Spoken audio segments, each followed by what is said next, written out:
Your show will go live in 5 seconds. 4, 3, 2, 1. Blog Talk Radio.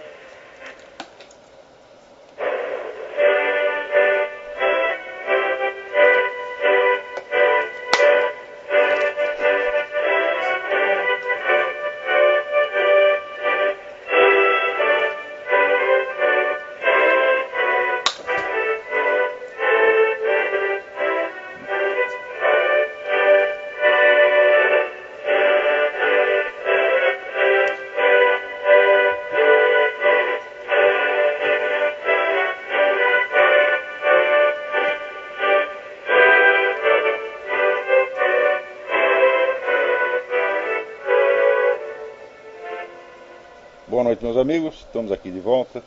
Como sempre, começamos invocando a Santíssima Virgem Maria e o Santo Padre Pio de Pietrelcina, para que roguem a Deus que nenhuma injustiça se cometa nesse programa.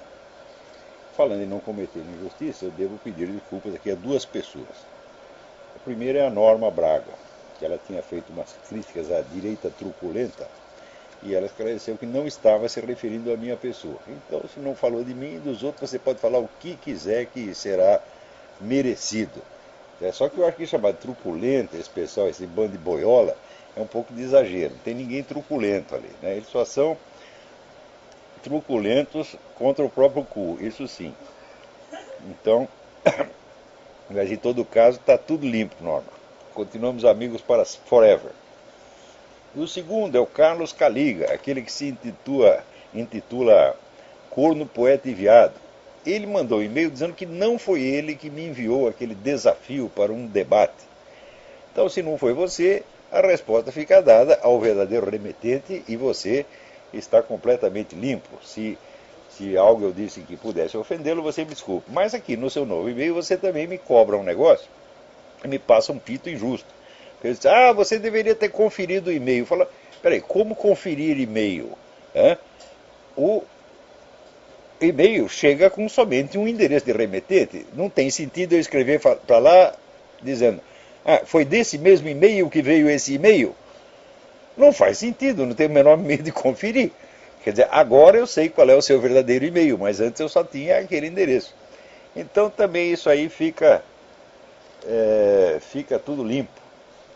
Agora, aqui também eu recebi não é que eu recebi, saiu no Orkut, uma observação do Gustavo. Não sei, Gustavo, não se lembra o sobrenome. Onde ele diz assim, por que o Olavo está certo e eu errado? Ele diz, existe uma diferença profunda, um abismo, entre a ira e o que eu vou chamar aqui de arte da rudeza. Né? É a diferença que há entre um estrategista militar e um valentão de rua. Olha aí, será que alguém está entendendo os meus palavrões? Está entendendo o espírito da coisa? Mas que maravilha, né? Diz ele aqui, para se entender a questão dos palavrões no Olavo, no meu ponto de vista, é necessário voltar um bocado no tempo, ao primeiro imbecil coletivo, e podemos começar pela epígrafe de E. Cummings, Everybody happy, we, and to hell with the chappie who doesn't agree, que permeia toda a coletânea, mas remete objetivamente a um dos textos mais interessantes. Ética do intelectual brasileiro ou como tornar-se uma pessoa maravilhosa. Nesse texto, Olavo dispara, desejando ardentemente ser admitido em rodas de intelectuais, pus-me a estudar os temas e linguagem das publicações culturais e das entrevistas que as pessoas reconhecidamente letradas davam na TV, para em seguida denunciar o tédio, o saco que é essa linguagem, regado de hipocrisia e da mediocridade, do círculo vicioso do elogio. Não há motivo que evite a ilação de que tal círculo só poderia ser interrompido, portanto, com insultos e palavrões. Mas é claro que é. Trata-se de romper com toda uma linguagem. Porque se você simplesmente demonstra que o outro está falando uma coisa errada, que está mentindo, você o está aceitando como um interlocutor legítimo, coisas que esses camaradas não são. Tá certo?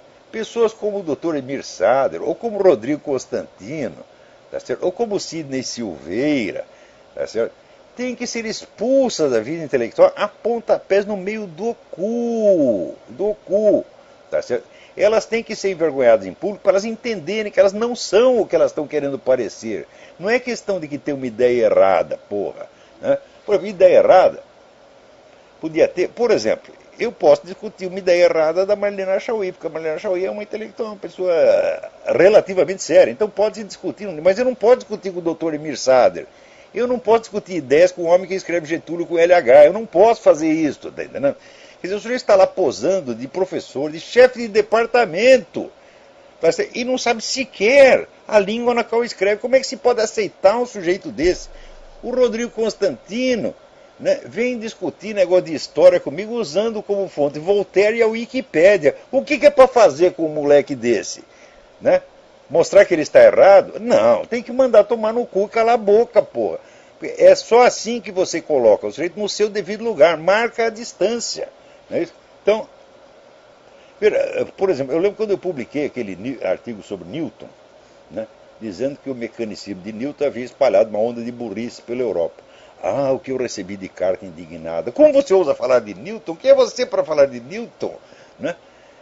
E daí eu vi, olha, o que esses caras pensam de Newton? O que eles sabem de Newton? Eles sabem que eles ouviram falar no ginásio, quer dizer, a imagem ginasiana de Newton. Quer dizer, Newton é, vamos dizer, o emblema da certeza científica inabalável. Não é isso? Isso só um moleque de ginásio acredita. Não há um único estudioso no mundo que aceite uma coisa dessa. E também não há um único estudioso que não saiba os danos que o mecanicismo fez no mundo. Né? Estou acabando aqui de receber mais um livro a respeito, dentre centenas que existem. Olha aqui. Stephen Gall Kroger, um grande historiador americano. O colapso do mecanicismo e a ascensão da sensibilidade. Então, foi aqui quando o pessoal começou a descer o cacete no Newton e ver os danos que o mecanicismo estava fazendo. O primeiro a denunciar isso foi um cara 100 vezes maior que Newton, que foi Leibniz. Gottfried Wilhelm von Leibniz. A obra de Newton é o seguinte: Newton fez lá aqueles trabalhos de física, de astronomia, e escreveu um monte de coisa sobre teologia, que é um besterol sem fim, e fez alguns trabalhos sobre alquimia. Ponto final. Leibniz fez contribuições decisivas em 40 ou 50 campos da ciência. Onde ele mexeu, ele fez alguma coisa nova. Leibniz foi a maior inteligência do Ocidente desde Aristóteles. E Leibniz dizia exatamente o que eu estou dizendo, pô. Que esse negócio mecanicista estava emburrecendo as pessoas. Então, quer dizer, seria o cara disse para mim: quem é você para discutir com Newton? E quem é você para discutir com Leibniz? Hein? É verdade que eu não citei aquela fonte Leibniz. Por quê? Porque não é só uma fonte, são 200 fontes que dizem a mesma coisa. Qualquer pessoa que conheça a história intelectual da Europa tem obrigação de saber que o pensamento mecanicista imbecilizou as pessoas, e tem algumas que imbecilizam até hoje. Né? Mas no Brasil, assim, o orgulho dos ignorantes, o senso da própria autoridade que o ignorante tem, é uma coisa impressionante. Um monte de moleque analfabeto que vem me passar pito. E você quer o quê? Que eu demonstre pacientemente: olha, meu filho, você está errado. Não, tem que mandar tomar no cu. E digo mais, muitas pessoas que eu mandei tomar no cu, né, ficaram assustadas, decidiram estudar o assunto e acabaram vendo que eu tinha razão e depois viraram meus alunos. Quer dizer, eu estou infundindo neles aquele mínimo de humildade sem o qual não se pode estudar nada. Porque um dos textos que inspiram todos os meus cursos é o famoso texto do Hugo de São Vítor: por que a humildade é necessária ao estudante. Se você não tem isso, não dá nem para começar. Agora, qualquer moleque analfabeto quer discutir, quer passar pito. Porra! Né? Então, outro dia apareceu um reclamando que, né, dizendo: quem é esse Olavo de Carvalho? Ele falou assim, que ele estudou a escola de Frankfurt de trás para dentro. Né? Eu digo: olha, foi um lapsus linguae, mas não está errado, porque o que você pode, de trás para dentro, só pode ser enfiar no cu. Né? O que você pode fazer com os ensinamentos da escola de Frankfurt se não enfiar no cu? Então foi aquele, como dizer, ato falho freudiano. Né? O que eu quis dizer é o seguinte: a escola de Frankfurt pôs no meu cu durante anos. É a pura verdade. Né? Então não estava tão errado assim. Né? E quem quer que estude a escola de Frankfurt vai sofrer a mesma coisa, porque é um negócio assim: você era um camarada de uma inteligência brilhante, mas todos vigaristas profundos. Você é tão vigarista, que Max Horkheimer, o fundador da escola, era o sujeito que descia o cacete do capitalismo, com esse capitalismo era exploração dos pobres, e ele pagava salários de fome para todo mundo que trabalhava no instituto dele. Muitos os fundadores não precisavam de grana, estavam todos ricos, mas Chegou um pobretão, por exemplo, Herbert Marcuse, eles não tinham de cair morto, né? O Horkheimer pagava um salário de fome para ele, né? E para os outros funcionários nem se fala. Então, e eram todos camaradas que tinham aquela, quer dizer, a atitude básica da escola de Frankfurt, o estilo mental deles era a ranhetice universal. Eles ranhetar contra tudo, fazer de conta sempre, nós somos vítimas, o universo é hostil, a humanidade é inviável, está tudo uma merda, só isto. E eles ainda justificavam, isso que era, vamos dizer, o pensamento crítico, o trabalho do negativo. Eles ouviram falar isso em Hegel e falaram, olha, that's the idea, hein? Vamos falar mal de tudo que existe, né? Porque daí a gente fica parecendo bacana, você tanto fala mal do mal que você parece a encarnação do bem. E com isso enganaram um monte de gente. Então, aqui, Gustavo, parabéns pela sua comunicação. Você acertou na mosca. É exatamente disso que se trata. Por exemplo, essa semana teve aquele episódio do outdoor lá em Ribeirão Preto, né, que tinha a frase da Bíblia. Assim diz Deus: se um homem se deitar com outro homem como se fosse mulher, ambos praticam coisa abominável. Né? Então, que é uma coisa que está escrito na Bíblia. Né? Daí o pessoal gay diz, estamos ofendidíssimos. Alguém achar que a gente dar o cu é abominável? Não é possível, não é possível. Dar o cu é um ato tão nobre, tão sacrossanto. Não se pode criticar uma coisa dessa. Né? Você pode criticar, se o sujeito se ajoelha na igreja para rezar, você pode criticar. Né? Se ele faz uma campanha para dar, né, comida para as crianças pobres, né, pode criticar. Se a velhinha está lá, né, tricotando o sapatinho para os órfãos, você pode criticar. Mas se um marmanjo de 1,80 m de altura, peludo, dá o cu para outro igualzinho, não pode criticar. O que é isso, minha gente? Quando é que nós vamos aceitar isso aí? Não há nenhuma conduta humana que não seja criticável. Por exemplo, se você quiser criticar o que eu estou falando agora, critica, escreve lá. Quando não escreve, esse Olavo de Carvalho é um filho da puta. Ué, escreva, ué. Qual é o problema? Agora, o sujeito chegou lá e fez a coisa mais nobre do universo. Né? Orgulho gay, está lá o cara de 4, mas de cabeça erguida. Não se pode falar mal de uma coisa dessa. Por quê? A pergunta é, por que não? Por que não se pode criticar o gaysismo, ou o sadomasoquismo, ou o que você quiser? Né? Então, amanhã ou depois está lá o sujeito comendo uma vaca, e você vai falar mal dele, não pode. Aquilo também é sacrossanto. Né? Não tinha aquela piada, o sujeito foi surpreendido, disse, não, estou aqui comendo uma vaquinha, né? É uma coisa inocente, pura, santa, né? Então a gente não pode falar mal dessas coisas, porque isso é inaceitável, gente, inaceitável. Não há nenhuma conduta humana, especialmente a conduta sexual, que não seja objeto de críticas. Né? Tem cara, por exemplo, uma vez me perguntaram numa entrevista o que eu achava do caso da Mônica Lewinsky, se não era imoral. Eu falei, não, imoral é o sujeito comer a Hillary Clinton. Não é isso? Então, era a minha opinião, não tenho direito. O cara estava comendo a mulher dele. Né? Não tinha aquele negócio do Groucho Marx, que ele era gerente do hotel. E daí ele irrompe num quarto e está lá o sujeito com a mulher, né? E ele dá uma mal bronca, diz, você aí com essa mulher no meu hotel, fazendo essa esculhambação. Daí o cara fala assim, não, mas é a minha mulher. Daí ele responde, bom, mas isso não melhora em nada a sua situação. Então, se você quiser falar mal do sujeito comer a sua própria mulher, qual é o problema? Eu acho mesmo que tem certas mulheres que ninguém devia comer. É uma opinião que eu tenho. Tem mulheres que eu vejo e eu fico assustado, entendeu? Traumatizado, tá certo? E perco qualquer desejo sexual por 6 meses, tá certo? E, no entanto, tem pessoas que vão para a cama com elas, né? Eu acho uma imoralidade. Por que eu não posso falar? Como é que você come essa mulher? Agora você fala, como é que você come esse cara, esse homem? Não, daí é proibido, vem a lei em cima de mim. Mas que palhaçada, gente, vocês não entendem que este tipo de intervenção da justiça assim, é uma coisa para destruir a inteligência humana, para fazer você ficar inibido de perceber que 2 mais 2 são 4. Ora, o que existe? Por exemplo, você acha mesmo que é estético, né? 2 homens fortão, peludo. Eu lembro a primeira vez que eu vi isso, eu era um cara inocente, pô.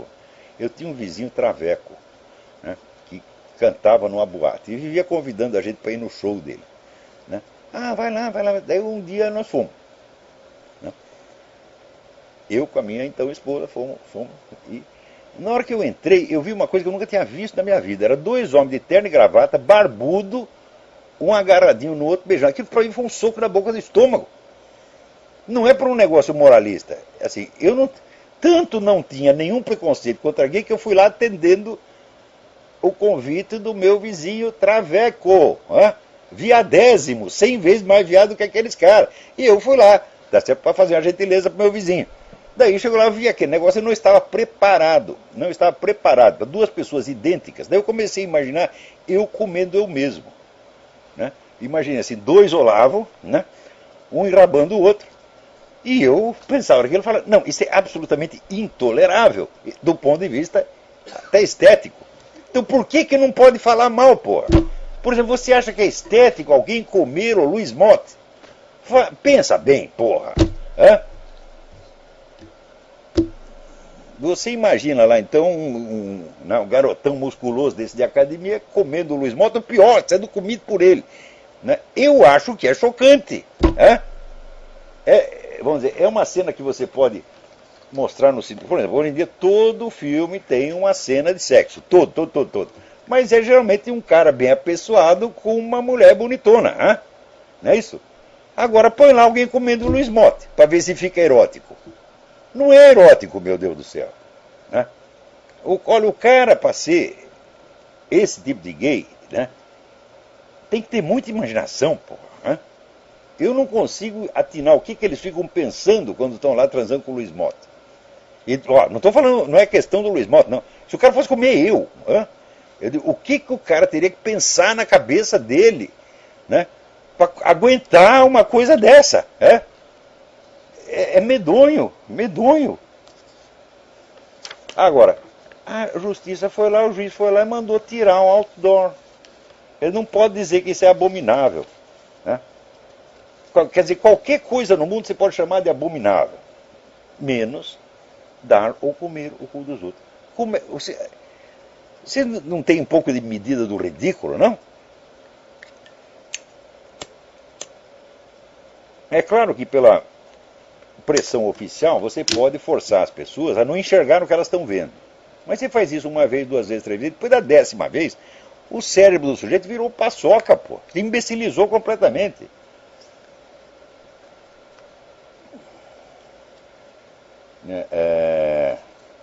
Olha, aqui alguém me faz um pedido muito justificado, aqui, Tarso Zemel. Ele pede que um dia eu faça um programa especial sobre o negócio da KGB. Como é que está a KGB hoje e onde ela está atuando. Eu vou fazer isso, Tarso. Eu acho um pedido muito justo, porque ninguém tem informação sobre isso, essa merda, a mídia, ou mídia, né, jamais publica nada sobre isso, e a informação fundamental. Mas só para adiantar o expediente, você veja, hoje a KGB tem o dobro do poder que tinha no tempo do governo soviético. Né? Tem o dobro de agentes, e aqui nos Estados Unidos tem pelo menos 3 mil. Né? Pra você ter ideia de... O pessoal diz, não, isso aí acabou. Tal. É terrível. Olha, falar nisso, muita gente tem ideia errada. Eu ouvi agora mesmo a entrevista do José Neumann e Pinto sobre o livro dele, O que Sei de Lula. Eu não li o livro não chegou aqui ainda, mas é uma longa entrevista e dá para ter uma ideia do que ele diz ali. Então ele diz o seguinte, não, o Lula jamais foi revolucionário, o Lula jamais foi de esquerda. Por quê? Porque ele, quando trabalhava na fábrica, ele delatava os amigos, né? E ele sempre foi um oportunista, querendo subir na vida e tal. Então, olha, o Neumann sabe muita coisa sobre o Lula, e as coisas que ele conta lá são sem dúvida interessantes. Porém, qual é a base, qual é a premissa dessa afirmação? Lula nunca foi revolucionário. Nunca foi revolucionário por quê? Porque era um bom filho da puta, desonesto, etc, etc. Então, é a noção idealizada do revolucionário. Se você pensa que o revolucionário é um sujeito que faz tudo pelo ideal socialista, não tira nenhuma vantagem, só pensa no futuro da humanidade, tá certo? Então, daí, medido por esta regra, o Lula não é realmente um revolucionário. Acontece o seguinte, ô Neumann, vai estudar um pouco, porque você conhece a vida do Lula, mas acho que você não conhece a vida de Trotsky, você não conhece a vida de Stalin, tá certo? Você não conhece a vida de Mao Tse Tung, tá certo? Eles eram muito mais malandro, muito mais filha da puta do que o Lula, porra. O Mao Tse Tung se usava do seu poder para comer meninas menores de idade. Você está entendendo? Comeu mais de 80. A médica dele conta a história toda, porra. Então, era gente assim. Os revolucionários sempre foram assim. Todos são assim. Você lê a vida de Karl Marx, porra. Tem gente que diz, Karl Marx não era de esquerda, por quê? Porque ele era um burguês, que ele teve lá um filho com a empregada, ele nem admitia que o filho comesse na mesa junto com a família, então não era um revolucionário, era um burguês. É o mesmo raciocínio, porra. Então, quer dizer, se revolucionário é esse nome de santo, então, de fato, o Lula não é um revolucionário. Mas se você quer informar as pessoas corretamente, não basta só você dar os fatos, meu filho. Você precisa também mostrar qual é a premissa geral com a qual você está medindo os fatos. Senão aparece tudo distorcido. Então, os fatos que você diz do Lula são verdadeiros. Mas, daí a tirar a conclusão que ele não é um revolucionário, é um raciocínio falso, porque se baseia na premissa falsa de que o revolucionário é um idealista puro. No Brasil, aliás, isto é um dos, vamos dizer, dos cacuetes mentais mais característicos do Brasil. No Brasil, todo mundo pensa assim. Com relação às Farc, quanta gente não diz? Eles começaram como revolucionários, mas agora eles só pensam em contrabando de droga e dinheiro. Mas eles sempre foram assim. Da onde que você acha que o pessoal obtém dinheiro para a revolução? É roubando, é traficando tóxico, é com prostituição, é com jogo. Sempre foi assim, porra. Agora é o seguinte, eu estudei essa história, você parece ter estudado só a vida do Lula. Então é isso. O livro do Neumann, o depoimento do Neumann é muito importante. Inclusive ele diz uma coisa ali que eu acho que está certíssima. Ele diz o seguinte, que no Brasil não adianta você fazer campanha moralista contra a corrupção, porque o povo é a favor da corrupção. Então ele diz, o Lula expressa a nação brasileira. Mas depois, 5 minutos depois, ele diz o seguinte, corrupção sempre existiu. Então qual é a diferença do PT? A diferença é que o PT normatizou a corrupção. Ele fez todo mundo aceitar a corrupção como normal. Então, peraí, Neumann, ou o povo brasileiro já era assim, já aceitava a corrupção normalmente, ou foi o PT que ensinou isso a ele. As duas coisas ao mesmo tempo não é possível. Então, também, de novo, Neumann, não basta saber os fatos, é preciso você saber articulá-los com uma hierarquia que faça sentido. Porque se o povo brasileiro é cronicamente favorável à corrupção, tá certo? Então não precisava o PT chegar ao poder para normatizar a coisa e tornar a corrupção uma coisa aceitável. Como aconteceu, por exemplo, outro dia mesmo escrevi um artigo falando do livro do David Setter sobre a Rússia pós-comunista, né? E dizendo que a corrupção virou um negócio aceitável na Rússia. Ora, a corrupção já era aceitável no tempo do comunismo, mas era corrupção daquela do seguinte, você chama o encanador trabalha para o Estado, então ele vai lá para fazer um concerto para você, e você dá uma propina para ele fazer o seu concerto antes do vizinho. Era esse tipo de corrupção. Você tem a esposa de um diplomata que viveu anos na Rússia, e que não posso dizer o nome. Ela me disse, olha, na Rússia a gente não conseguia nada, sem dar no mínimo um presentinho. Então, eles estavam acostumados com isso. Só que, de repente, veio corrupção de bilhões. Né? Veio um sujeito para comprar uma empresa estatal, estava lá rifando a empresa estatal, viu com dinheiro do narcotráfico, ou pior, com dinheiro que ele roubou do próprio Estado. Ele tira o dinheiro do Estado para comprar a empresa do Estado. O pessoal da comissão de privatização fala, não quero nem saber de onde veio o dinheiro. Interessa que ele está comprando e nós precisamos da grana agora. Então, isso aí normatizou a corrupção numa escala maior do que tinha no tempo do comunismo. Tá certo? Então, e até eu explico ali, por que eles fizeram isso? Porque eles eram todos caras de formação marxista que achavam que o capitalismo é assim. Quando o capitalismo é exatamente o contrário. No próprio Brasil existe estudos da Fundação Getúlio Vargas que mostram que entre empresas privadas a corrupção não chega a 1/1000 do que é no Estado. Tá certo? Então, o capitalismo necessita de lei e ordem. Tá certo? Ele é baseado nisso, ele é baseado na confiança. Leia o livro do Alain Périfitte, confiança. Né? Você vê, você vai no mercado municipal em São Paulo, você ainda vê isso. Tem lá um comerciante, ele grita para o outro, olha, manda lá 2 toneladas de abacaxi para mim, te pago no dia tal. Não tem papel, não tem ordem de serviço, não tem nada, os caras confiam. E a coisa funciona, porque se um trair, vem tudo abaixo. Então o capitalismo sempre se baseou na honestidade, na palavra dada, tá certo? Mas na cabeça do marxista é o contrário. O Karl Marx, que nunca tinha visto um único trabalhador na vida, imaginou que o capitalismo fosse baseado no roubo, tá certo? Na exploração de um treco que ele chamava mais-valia, que é uma teoria inteiramente absurda, não dá para comentar agora, mas aqui Ludwig von Mises já derrubou isso, e o Eugen Baumbaverk também. Então, os caras foram educados na base do capitalismo é o roubo. Só que como o comunismo veio abaixo, eles falaram, que deu errado, então agora vamos adotar o roubo. Quem sabe funciona. Foi isso que eles fizeram, então por isso virou essa merda que está a Rússia agora. E no Brasil foi a mesma coisa, pô. Quer dizer, todos eles se converteram ao capitalismo, Lula se converteu ao capitalismo, ele se converteu ao capitalismo do mensalão. Você precisa entender isso aí, porra. É um capitalismo de marxista.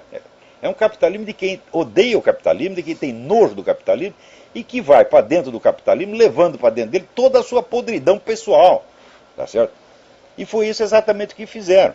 Então você não pode dizer que o povo brasileiro aprova isto desde sempre. Não, ele começou a aprovar porque ele viu o sucesso do Lula. E ele viu que o Lula é indestrutível. Tudo, você tem milhares de provas contra o Lula, nada se faz contra ele. Assim como o Barack Obama está corrompendo esse país. Porque ele prova que você pode chegar na presidência com um documento falso, com uma biografia falsa, tá certo? Enganar todo mundo e nada lhe acontece. Então o povo vê isso, o povo se corrompe. Então não é que o Brasil sempre foi assim. Corrupção sempre foi no Brasil, como houve em toda parte. Mas não foi sempre assim. Estuda a história do Império, Neumann. Vai lá ver como é que vivia o imperador. Vai no Paço Municipal, no Rio de Janeiro. E olha, o imperador morava aqui. Era uma casa, como se fosse uma casa de fazenda, modesta. Tá. Instalaram a República, né? Daí já começou a roubalheira. Então, veja os políticos do tempo do Império, porra. Leia o velho Senado do Machado de Assis, você vai ver se a corrupção é normal do Brasil. Não é não, mano. Isso aí tem que ser ensinado. Corrupção, como qualquer outra coisa, tem que ser ensinado, porra. Agora, não houve melhor professor de corrupção do que o Lula. Né? Agora, olha aqui, nos Estados Unidos, apareceu um sujeito denunciando, né, a infiltração da fraternidade islâmica na Casa Branca. Está cheio de gente lá. Agora, quem está dizendo isso? Né? Quem é um direitista? É o Rush Limbaugh? Não! É um cara muçulmano e que se diz marxista, Tarek Fatah. Eu vi a gravação dele no YouTube, está lá procurando. Tarek Fatah, F-A-T-A-H. Procura, você vai ver. O cara está dizendo, isso aí é uma sacanagem, isso é feito para destruir a democracia americana desde dentro, tem que parar com essa merda já. Quer dizer, nenhum marxista aguenta essa gente, porra. Né? Agora, tem um livro aqui, The Muslim Mafia, também esqueci o nome do autor agora, droga. Muslim Mafia, procura esse livro e leiam, você vai saber o que esse pessoal está fazendo aqui nos Estados Unidos. Agora, no Brasil você vê, o grande problema aí não é a corrupção, é a falta de fibra. As pessoas viraram, sabe, homens de geleia, todo mundo aceita qualquer coisa. Isso aí virou um imenso ímen complacente, você está entendendo? Aceita qualquer coisa, vem lá a piroca do rinoceronte, entra e sai e ninguém sente nada. Olha aqui, por que chamaram o Geraldo Alckmin para fazer um discurso no movimento Endireita Brasil? Você quer endireitar, já começa entortando, gente. Olha, eu gosto muito desse pessoal que fez esse movimento, eu acho gente honesta, mas o Alckmin foi o primeiro governante brasileiro que instituiu uma multa para se entra um traveco, né, numa igreja e vai lá tomar a comunhão cinicamente, o padre, ou se reclamar, o padre é multado. Entra na sinagoga, né, um traveco daqueles medonhos de 1,80 m, parecendo o Schwarzenegger, com 2 peitos de borracha, né, fazendo uma ostensiva gozação cínica. O coitado do rabino tem que aguentar aquela porra. Foi o Alckmin que inventou isso. Alckmin tem que ser, se você quer fazer uma direita séria no Brasil, um movimento conservador, a primeira coisa é vomitar gente como Alckmin, gente como Zé Serra, todos esses caras. Não, simplesmente não é possível. Né? Agora, você vê, os juristas romanos já diziam summum ius, summa injuria. Quer dizer, quanto mais perfeito você quer fazer a justiça, mais injustiça você faz. Né? Olha aqui, na Inglaterra apareceu, lá descobriram o bebê estava com várias fraturas ósseas. Né? Daí, imediatamente, o que fizeram? De que a culpa foi os pais que agrediram. Né? Então, botaram os pais na cadeia, né? Tomaram o bebê dos pais, passa um tempo, os médicos descobrem que o garoto tem uma doença rara, mas existente, conhecida, que tem fratura espontânea nos ossos. Daí, devolveram o bebê, mas até agora não pediram desculpa, até agora não pagaram indenização, e estão tudo se fazendo de migué, fazendo de conta que não aconteceu nada. Como é que a gente pode tolerar uma coisa dessa? Isso aí é o Estado que se arroga a autoridade onipotente de fiscalizar a moralidade, tá certo? Então, o Estado não existe para isso, ele existe para assegurar uma moralidade mínima, não é nem moralidade, um pouco de ordem funcional mínima. A autoridade moral do Estado é zero. Como é que você pode dizer ao mesmo tempo, queremos o Estado leigo e ao mesmo tempo o Estado está investido de toda a autoridade moral? Vocês não pensam, não? A própria expressão Estado leigo, que tantos imbecis usam hoje, eles nem sabem o que quer dizer leigo. Ora, um sujeito para ser leigo precisa pertencer à igreja. A igreja se divide em dois tipos de pessoas. Tem o clero e tem o laicato. São esses dois grupos que compõem a igreja. Se você é ateu e não está na igreja, você não é leigo merda nenhuma.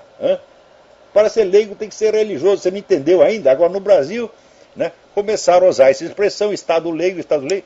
Então, nem sabe o que estão dizendo. Agora aqui, chega a notícia até da UOL. O percentual de pessoas assassinadas em vias públicas no Brasil cresceu 22% entre 1999 e 2009. Olha só que maravilha. Também, olha, detalhe significativo. A maior parte das pessoas que levam tiro na rua, elas chegam ao hospital mortas. O que significa que o tiro foi dado com muita precisão. Tá certo? E o diretor do Instituto Sangari, que fez a pesquisa, Júlio Jacobo, disse o seguinte, disse que, portanto, nesses crimes existe mais premeditação do que motivação passional. Motivação passional, o sujeito tem grande possibilidade de ele errar o tiro, porque está nervoso, está louco da vida. Mas se você vai dar o tiro de caso pensado, você acerta. Principalmente se você é um profissional treinado. Então, quer dizer, os homicídios no Brasil, meu filho, a maior parte dele é feito por gente treinada que premeditou e sabe o que está fazendo. Então, aquela história que diziam aqueles palhaços da campanha do desarmamento, não, a maior parte dos crimes são crimes por motivos fúteis. Motivos fúteis quer dizer crime passional, besteira, né? Jogo, filmeira. Isso é mentira, porra. Quer dizer, o Brasil está cheio de assassino treinado, qualificado para matar pessoas. É por isso que a maior parte dos tiros que são dados às pessoas na rua acertam, e acertam pontos vitais. Aqui, agora me deram o nome dos autores do Muslim Mafia. David Gaubatz, G-A-U-B-A-T-Z, e Paul Sperry, S-P-E-R-R-Y. Se puder, não deixem de ler esse livro. Agora aqui, no Brasil não pode criticar quem dá cu ou come cu, aqui já inventaram uma lei que não pode criticar o Islã. Por enquanto não é lei ainda, é negócio do Departamento de Estado. Quer ver, eu já expliquei 1000 vezes que o novo sistema de legislação no mundo passa por cima do poder legislativo, tá certo? E legisla através de sentenças judiciais, de decretos administrativos, de portarias de diretores de departamento, que, enquanto não são contestados pela lei, continuam valendo como se fosse lei. Então aqui a dona Hillary Clinton, ela quer estar aí, ela em associação com a Organization of the Islamic Conference, a Organização da Conferência Islâmica, está planejando aí uma resolução que criminaliza a difamação da religião. De qual religião? Cristianismo não pode ser, porque do cristianismo o pessoal fala horrores, né? Quer dizer, se você for fazer uma lei contra a difamação do cristianismo, você vai ter que prender a redação inteira do New York Times, do Washington Post, da CNN, etc, etc. Então, difamação da religião é a lei só para proteger o Islã. Também não pode falar mal do Islã. Num país onde 90% é cristão, onde a comunidade islâmica é mínima, tá certo? É mínima, mas tem dinheiro a rodo, né? E já comprou todo mundo. Agora, outra coisa aqui. Aqui apareceu, uns meses atrás, esse fenômeno que eles chamam flash mob. Quer dizer, a massa repentina, né?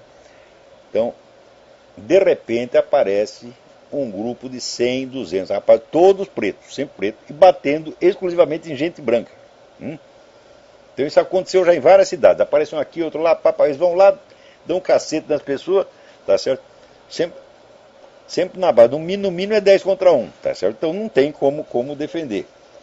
A mídia inteira está escondendo que os caras são pretos, meu Deus do céu. não pode falar nisso. Quer dizer, é evidentemente uma manifestação racista, criminosa, é crime de ódio, ostensivamente, porque eles não vão lá para roubar, eles não roubam nada, eles simplesmente batem nas pessoas e vão embora. Tá certo? Bate, destrói loja. Tá certo? Então é evidentemente um crime de ódio racista, mas não pode falar. Então, olha em que mundo nós estamos entrando, meu Deus do céu. Onde é proibido falar, proibido pensar, proibido perceber que 2 mais 2 é 4, né? É proibido perceber que o senhor Luiz Mota é feio, né? Deve fazer uma lei proibindo a gente achar que eu sou feio. Só pode dizer que o Olavo é bonito, né? Fez uma crítica estética, minha pessoa vai pra cana. Eles fazem lei desse tipo e vocês cumprem. Depois Nova York não proibiram os caras de fumar na rua, porra. Eu vi isso, eu estava lá numa praça. Puxei um cigarro, não é proibido fumar aqui. Mas não vou nem perguntar por quê, né? É claro que não tem sentido. Por exemplo, todas essas proibições de fumo que tem aí, elas são manifestamente destinadas, quer dizer, a inibir a conduta do sujeito. Então, isso aí é extinção de comportamento. Isso é uma técnica psicoterapêutica. Só que os caras estão submetendo você a essa técnica sem você ter-os autorizado. Quer dizer, quem foi que autorizou o Ministério da Saúde, tá certo, a aplicar em mim uma técnica terapêutica que eu não pedi, que eu não solicitei? Então isso aí, obviamente, é uma prática ilegal da medicina. Por que esse pessoal, vamos dizer, fumante, não protesta contra isso? Por que não mete logo um processo dizendo, não, eu não quero que aplique essa técnica em mim? Se você quer que eu deixe de fumar, então você simplesmente me diga para parar de fumar, mas não use técnicas para manipular minha mente. Por falar nisso, aqui eu quero prestar minha homenagem ao aeroporto de Munique. Melhor aeroporto do mundo. Tem 40 salas de fumantes, extremamente confortáveis, bonitas, lugar gostoso. Você vai lá, fica conversando com os outros fumantes, falando mal da campanha antifumo, fumando pra caralho. Né? Que maravilha, hein? Por que todos os aeroportos não são assim? Agora aqui, eu acho que eu já comentei isso, que o xerife Joe Arpaio abriu um inquérito sobre o negócio da certidão de nascimento do Obama. Olha, desde 2008, quer dizer, eu não sou americano, não sou um eleitor americano, não posso dar muito palpite aqui. Então eu não escrevi nada em público, mas eu sugeri a vários formadores de opinião na época exatamente isso. Fala, escuta, isso não é para discutir politicamente, isso é um problema policial. Vocês podem quebrar as pernas do candidato com um simples inquérito policial, porra. Se na época se noticiasse, olha, tem um inquérito policial porque se suspeita que o cara falsificou o documento. Pronto, está acabada a candidatura dele. Você não ia ter toda esta dor de cabeça que está tendo com Obama até hoje, que o cara está destruindo a economia desse país, está destruindo as Forças Armadas, está fazendo é um estrago atrás do outro. Né? A última que ele fez, olha que coisa. Ele decidiu que agora os imigrantes ilegais só serão deportados se cometerem algum crime. Quer dizer, o cara estar aqui dentro ilegalmente já não é crime? É crime, mas isso aí não conta. Então, se o sujeito não assaltou, não matou, nada se faz contra ele. Então, é a deportação seletiva. A deportação seletiva equivale à anistia para todos os imigrantes ilegais, exceto os que foram pegos cometendo crime. Então, essa questão da anistia está à discussão em anos no parlamento. O que fez o Obama? Agiu como legislador moderno. Desviou, passou ao largo do parlamento e legislou por conta própria. Tá certo? Quer dizer, não precisa mais ter uma lei de anistia, porque ele já anistiou mediante um decreto administrativo. Tá certo? Então é claro que isso aí é uma usurpação do poder legislativo. Só que o Obama já fez isso 1000 vezes. Ele declarou 2 guerras sem autorização do Congresso. Agora está aqui decretando anistia para os ilegais sem autorização do Congresso. Tudo ele faz sem autorização do Congresso. Então o cara já está se colocando como se fosse um imperador. Só que você abre a boca para falar mal disso, as pessoas dizem, você está falando isso porque é racista. Quer dizer, porra, se o cara em vez de preto fosse azul e fizesse esta mesma merda, a gente não ia estar reclamando. Né? Então, você veja que há 2 anos também havia rumores de que o governo estava planejando o negócio da anistia para os ilegais. Por que eles estão fazendo isso? O Obama precisa do voto dessa gente. Ele precisa que todos os ilegais, tá certo, se tornem eleitor. Porque o ilegal odeia os Estados Unidos. Então ele vai votar no candidato que está aí fudendo com os Estados Unidos mesmo. Né? Então, o truque é esse, é dar anistia o quanto antes. Então todo mundo falava, e o governo admitiu, imagina se nós vamos fazer uma coisa dessa, ou nunca, isso é paranoia, teoria da conspiração. Pronto, já fizemos.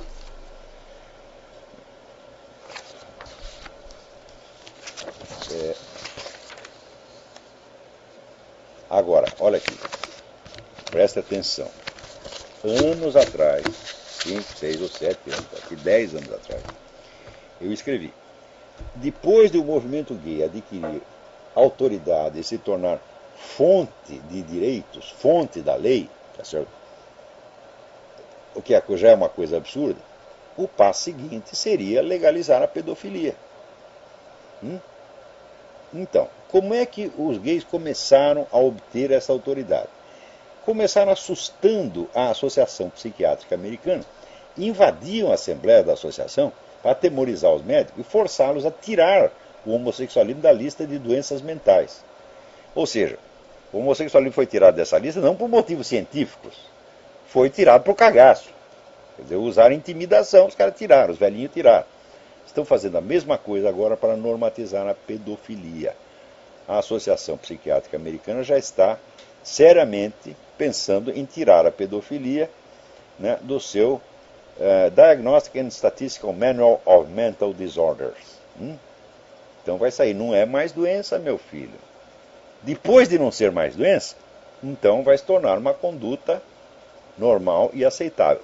Terceiro passo, temos que defender os direitos dos pedófilos. E antes de 10 anos, vai haver lei que se você falar mal da pedofilia, você vai preso. Vai acontecer isso. Os caras vão comer o seu filho na escola e se você reclamar, você que vai para a cadeia. Eles vão fazer isto. Isto é fundamental para a nova ordem mundial. Isto é básico para eles. Ou seja, você demolir todos os valores morais consagrados e você colocar outro esquema, tá certo, de valores inteiramente absurdo, propositadamente absurdo, para habituar as pessoas a obedecer ordens absurdas, de maneira que elas se tornem sempre dóceis e subservientes. Isto é fundamental para a nova ordem mundial. Então, os caras vão fazer isso, não porque eles mesmos sejam pedófilos, ou porque adorem muito a pedofilia, mas forçar você, tá certo, a aceitar, né? O sujeito vai lá, vai comer o seu filho de 7 anos, de 8 anos na escola, e você não pode reclamar. Depois que você aceitar isso, meu filho, você aceita qualquer coisa. Agora, o Brasil é o país ideal para isso, né? O Brasil, qualquer sujeito que fala grosso, todo mundo sai correndo, né? Quer dizer, eu mesmo testemunhei isso muitas vezes. Você vê as pessoas que falam coisas educadas, etc. Então esse pessoal da esquerda devia processando ele. Por que nunca processaram a mim? Assim, tem medo, porra. Peraí, tem alguém na linha aí. Alô? Professor Olavo? Sim. Esse é o Renato de São Paulo, está me ouvindo? Perfeitamente, diga. Fale bem alto. Não sei se o senhor está a par do Estatuto da Diversidade Sexual, que foi apresentado pela Comissão Especial da Diversidade Sexual do Conselho Federal da OAB Nacional. Isso é um bando de puxa-saco do movimento gay, porra. Pois é, então. Se achava que a PLC 122 de 2006 era uma afronta, isso aqui é um absurdo, um estupro à Constituição brasileira. O senhor estava falando sobre pedofilia, começa aqui no título 3, artigo 5º, parágrafo 1º. Porque se é diversidade, tem que ter mais de 2, você presta atenção, né? Porque se for 2, só homossexual ou heterossexual, então não chega a ser diversidade, precisa ter 3 ou 4 ou 5 modalidades, precisa ter os pedófilos, os coprófilos, tá certo? Os adeptos de comer cabrita, como o nosso, né, ex-presidente Lula, que dizia que tinha saudade do tempo que os moleques comiam cabrita, né? Então, peraí, analisa a expressão. Saudade daquele tempo que os meninos comiam a cabrita. Será que ele tinha saudade do tempo que os outros comiam a cabrita? Não faz sentido. Então só pode ser ele mesmo, tá certo? Então, Se você procurar, tem um monte de cabrito parecido com o Lula. Né? É a geração de cabrito que ele deixou lá no Nordeste. Né? Então, tem que ter, é realmente diversidade. Então, aí daqui a pouco nós temos que fazer a associação dos coprófilos, para defender os direitos dos coprófilos. Né? A associação dos comedores de cabritas e tatus. Você pensa que o ridículo vai fazer essas pessoas pararem? Nada. O ridículo é proposital, o absurdo é proposital. Se você estudar esse negócio de engenharia social que você fazer, você vai ver que tudo isso é proposital. Leia o livro Maquiavel Pedagogue, do Pascal Bernardin. Eu creio que vai sair uma tradução brasileira desse livro logo. Né? Livro fundamental. Então você vai ver que as técnicas de manipulação da consciência para reduzir as pessoas à docilidade imbecil já foram adotadas universalmente nas escolas. Os programas de escola no mundo inteiro vêm pronto da ONU. Tudo baseado, não são técnicas pedagógicas, são técnicas psicológicas, de demolição da personalidade. E o pessoal da OAB está sendo cúmplice disso. Não, tem algumas coisas que eu gostaria de destacar para o senhor. Diga. Começa aqui. É indevida ingerência estatal, familiar ou social para coibir alguém de viver a plenitude de suas relações afetivas e sexuais. Ou seja, pedofilia nada mais é do que isso. É uma ingerência estatal, você defini-la como crime. Tem mais algumas coisas interessantes aqui. Retirar o termo pai e mãe dos documentos. Não, mas é admissível a ingerência estatal para proibir um pastor ou padre de falar. Exato. Você vê que esse pessoal usa linguagem invertida. Eles querem aumentar a intervenção do Estado, eles dizem que estão diminuindo. São os filhos das putas mesmo, né? Tem mais coisas aqui. E quando fala ingerência do Estado ou da sociedade, quer dizer, ninguém pode dar palpite. O Estado está lá só para proteger o direito à diversidade sexual. Pois é.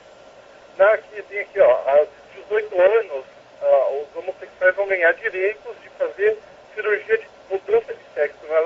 Pois é, todo mundo vai ter que trabalhar para trocar o sexo dos filhos da puta. Agora, olha, eu acho que aqueles que trocam de sexo, né, eles estão estragando a brincadeira, porra. Porque daí vira hétero. Que coisa mais imoral. O problema é se quiser trocar de novo. Depois, se quiser trocar de novo. E uma vez me contaram a história dessa, uma história horrorosa. O sujeito fez cirurgia de mudança de sexo, depois se arrependeu e ficou louco. Então ele ia na porta da casa do médico e ficava gritando: eu quero meu peru. Mas onde eu vou encontrar o seu peru agora, meu filho? Né? Então... Não, tem mais absurdos aqui. Não precisa mais de kit gay. Agora vai ser dever do professor sempre abordar a diversidade sexual e, consequentemente, estimular a prática, né? Mas isso quer dizer, se os moleques estiverem fazendo uma suruba em sala de aula, o professor não pode interferir, porque vai ser interferência estatal indevida. Não, tem que incentivar, inclusive. Tem que incentivar. Mas eles vão fazer isso, você pensa que não? Olha, quando o pessoal aparece com uma ideia que parece absurda, e a turma fala: não, isso é muito absurdo, não vai ser feito. Não, vai ser feito precisamente porque é absurdo. Isso é feito, vamos dizer, para esculhambar com a dignidade humana até o fim. Fazer cada um abdicar, furar os próprios olhos para fazer de conta que não está vendo. Pois olha aqui, não teve aqui a Organização de Feministas e Gays quer processar o Papa por acobertamento de pederastas. Não é uma coisa maravilhosa? Né? Então, olha, isso aí, vamos dizer, o uso da língua dupla, você atacar um cara por dois lados ao mesmo tempo, né? Falando coisas contraditórias, né? Isso aí é arroz com feijão da mentalidade revolucionária. Você vê, agora, por exemplo, o governo americano está lá ajudando os rebeldes na Líbia, todo o Oriente Médio, né? Ajudando o pessoal da Fraternidade Islâmica a assumir o poder. Ou seja, colocando no poder os piores inimigos da América. Por outro lado, aí na América Latina, aparece o Hugo Chávez, dizendo que isso é uma intervenção imperialista. Então, quer dizer, o cara ajuda a esquerda, e essa mesma ajuda, a própria esquerda se utiliza dela para dizer que falar mal, dizendo que é propaganda imperialista. Como aconteceu com o negócio das Farc, mesma coisa, Quer dizer, o Plano Colômbia protegia as Farc e, ao mesmo tempo, era condenado como intervenção imperialista. Então, a pessoa está sendo habituada a essa linguagem dupla. E essa coisa, a pessoa submetida a essa linguagem dupla, submetida a esses absurdos, vamos dizer, existe estudo científico sobre isso, a quantidade de absurdo que a mente humana pode aguentar é limitada. Depois de um certo ponto, ela afrouxa, ela laceia, como se diz, e daí dentro ela aceita qualquer coisa. Quer dizer, isso é uma técnica para tornar as pessoas subservientes e dóceis.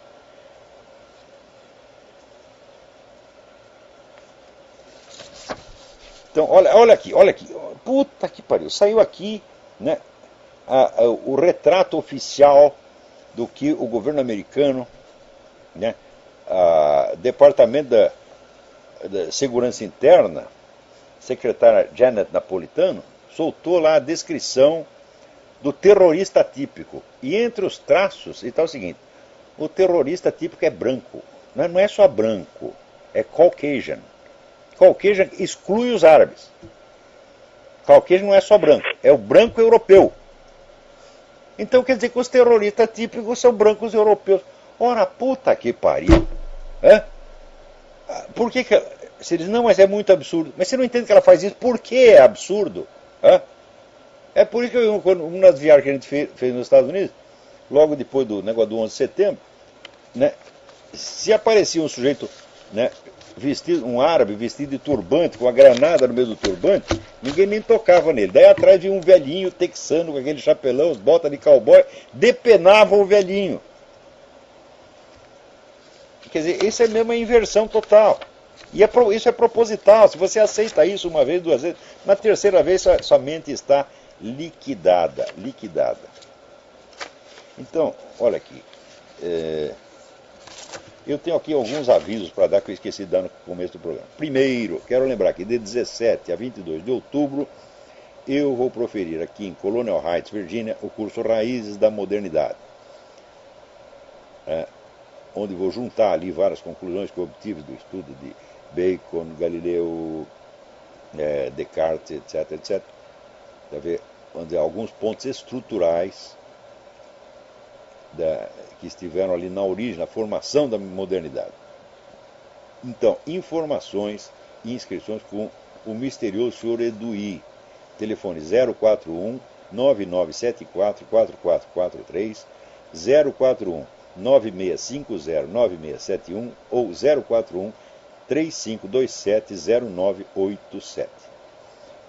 Também queria avisar quem não sabe que este programa está sendo transmitido ao vivo pelo Facebook. Então, com imagem e tudo. Então você pode ver lá também, tem a gravação que fica no YouTube. E o André de Fortaleza me lembra aqui que no Trollspeak de 5 de novembro de 2007 eu previ a vitória da Dilma. Ora, mas tudo o que aconteceu na política brasileira nos últimos 20 anos, eu previ tudo, sempre avisei tudo com antecedência. Mas não adianta. Não adianta, porque no Brasil é obrigatório não entender porra nenhuma. Isso é mandamento número 1. Não entenda nada, tá certo? Não saiba de nada, diga só bobagem. E quando disser alguma coisa certa, como o Neumann disse, trate logo de distorcer mediante uma interpretação errada. No mínimo, a avaliação dos acontecimentos tem que estar errada.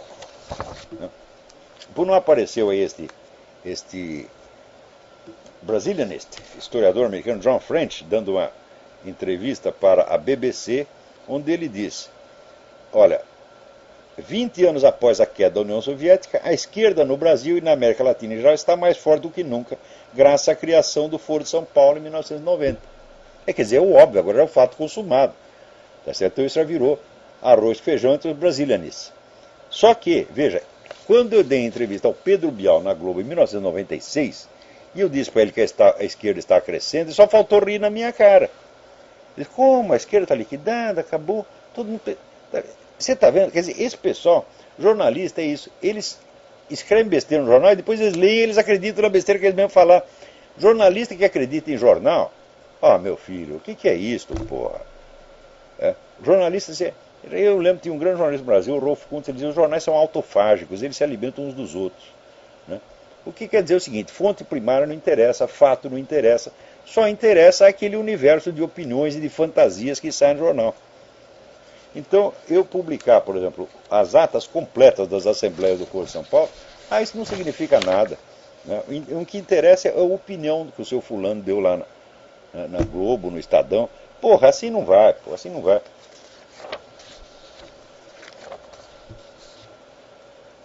Então, aqui, pô, um sujeito aqui, também nos Estados Unidos, um cara na cidade de Germantown, Tennessee, tinha lá uma bandeira dos Estados Unidos na porta, mandaram tirar. Né? Diz que é contra o regulamento municipal ali. Falei, porra, quer dizer, aqui metade das casas tem bandeira na porta, né? É que o patriotismo vai ser proibido. Você tem que botar, né, uma bandeira da Arábia Saudita. Então, olha aqui também, a Comissão Federal de Comunicações está planejando uma mudança na distribuição dos horários do rádio. Os horários serão comprados do governo por grandes cartéis como Verizon e Google, e daí serão distribuídos. Isso significa o seguinte, não vão distribuir. O pessoal religioso conservador não vai receber nada, porque o Google e Verizon, você sabe que censuram essas coisas mesmo. Esse é o plano dessa Comissão Federal. Se não forem detidos em tempo, então a grande força dos conservadores aqui, que é o rádio, vai acabar. Bom, então o nosso tempo aqui já acabou. Né? E a respeito desse negócio do John French que eu falei, leia o meu artigo que vai sair no Diário do Comércio sob o título Frivolidade Criminosa. Então tá. Então, tem mais algum aviso? Acho que não. Então, até a semana que vem, muito obrigado.